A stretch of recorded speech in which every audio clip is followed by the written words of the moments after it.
এখন সন্ধ্যা ৬টা বাজে।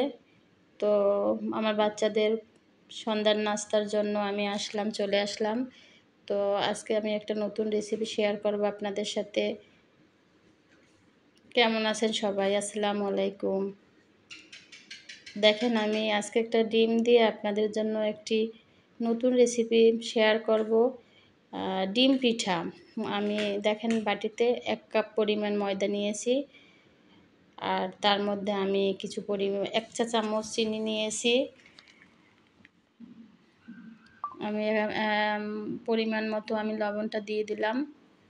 এটা হালকা উষ্ণ গরম পানি না দিলেও হবে, আপনি ঠান্ডা পানি দিয়ে ভালোভাবে এটা মানে একটু ঘন করে মাখিয়ে নেবেন।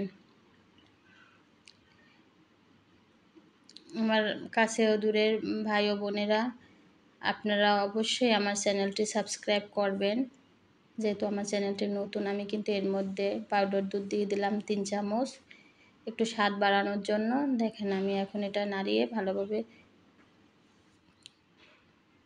মাখিয়ে নিচ্ছি। তো এই রেসিপিটা কিন্তু একটি নতুন রেসিপি আমার।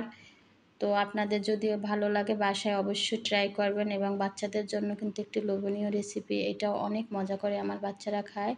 তো এজন্য আপনাদের সাথে শেয়ার করলাম যে আপনারা বাসায় আপনার বাচ্চাদের এরকম রেসিপিটা তৈরি করে দিবেন, তো ওরা অনেক মজা করে খাবে। দেখেন আমি কিন্তু ভালোভাবে এটা মাখিয়ে নিচ্ছি। এমনভাবে আপনার পানির সাথে মাখাতে হবে, এটা একদম ঘন থাকবে, বেশি পাতলা করবেন না। যেহেতু আমি একটি ডিম দিয়ে একটি ডিম পিঠা বানাবো। একটি পিঠা বানিয়ে আপনাদের একটা ডিম দিয়ে একটা পিঠা বানিয়ে দেওয়া। ডিমটা যদি হাঁসের ডিম হয় তাহলে আপনার অনেক বেশি ভালো হবে। আমি একটি হাঁসের ডিম নিয়েছি। অবশ্যই আপুরা আপনারা জানি বাসায় সবাই বিভিন্ন ধরনের সকাল সন্ধ্যার নাস্তা তৈরি করেন। প্রতিদিন একঘেয়েমি নাস্তা তো বাচ্চারা খেতেও চায় না। তো নতুন নতুন রেসিপি তৈরি করলে বাচ্চারা অনেক মজা করে খায়। আজকে অবশ্যই আপনি সন্ধ্যায় আপনার বাসার খাবার তৈরি না করে সন্ধ্যার নাস্তা আমার নাস্তাটা তৈরি করে বাচ্চাদের দেন। দেখেন কতটা ওরা মজা করে খায়। তো দেখেন আমি কিন্তু ডিমটা পোস্ট করে আমি হাঁসের ডিমটা কিন্তু সুন্দরভাবে পোস্ট করতেছি। এভাবে ডিমটা সুন্দরভাবে পোস্ট করে আমি কিন্তু ভালোভাবে দেখাচ্ছি। এভাবে ডিমটা আপনি উঠিয়ে আবার ঠান্ডা করে নেবেন। তো অবশ্যই এই নাস্তাটা আজকে আপনি সন্ধ্যায় তৈরি করেন। দেখেন বাসায় কীভাবে মজা করে আপনার বাচ্চারা খায়। আপুরা আমি যতটুকুই রান্না করতে পারি না কেন আপনাদের সাথে শেয়ার করি। আর আপনারা অবশ্যই আমার চ্যানেলটি শেয়ার, কমেন্টস করবেন, সাবস্ক্রাইব করবেন।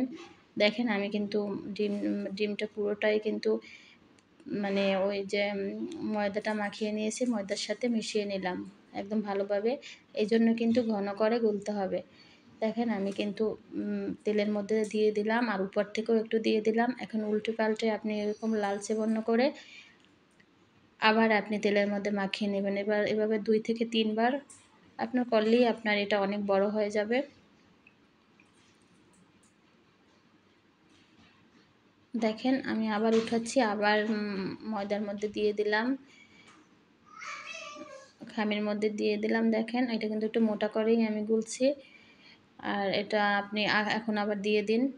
এভাবে করে ২ থেকে ৩ বার দিলেই আপনার পিঠাটা অনেক বড় হয়ে যাবে।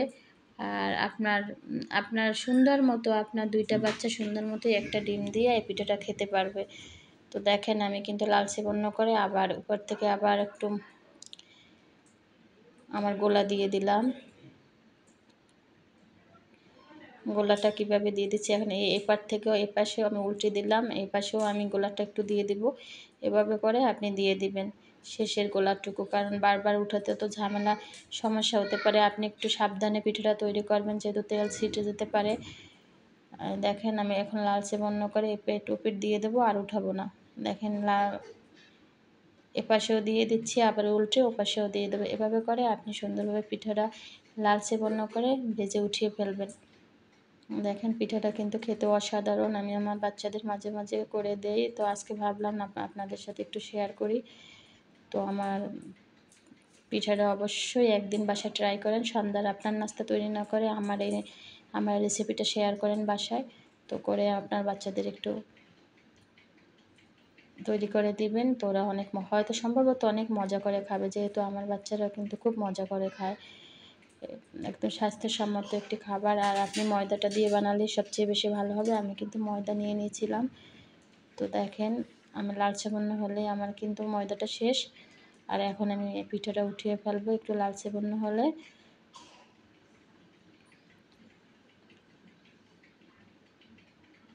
দেখেন কিভাবে আমি লালচে বন্যা করতেছি।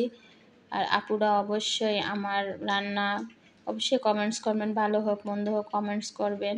তো আর আমার পাশে থাকা বেল বাটনটি অবশ্যই অন করে দিবেন আমার নতুন নতুন রেসিপি পাওয়ার জন্য। আর আমাকে সাবস্ক্রাইব করবেন, কমেন্টস করবেন, শেয়ার করবেন। আমি চেষ্টা করব প্রতিদিন আপনাদের নতুন নতুন কিছু রেসিপি দেওয়ার জন্য। দেখেন আমার পিঠাটা হয়ে গেছে, দেখেন আপনাদের দেখাচ্ছি কত সুন্দর দেখাচ্ছে। এখন আমি এটা কেটে দেখাচ্ছি। দেখেন আমার ভিতরে ডিমটা এমনভাবে, দেখেন ডিমটা ভিতরে ভালোভাবে একদম কুসুমটা কত সুন্দর আছে, কত সুন্দর দেখাচ্ছে। আপনারা অবশ্যই এভাবে দেখেন, আমি এভাবে তৈরি করে দেখাচ্ছি, কেটে এভাবে কেটে বাচ্চাদের সামনে দিতে অবশ্যই সুন্দরভাবে খাবে। সবাই ভালো থাকবেন, সুস্থ থাকবেন, শুভকামনা। আল্লাহ।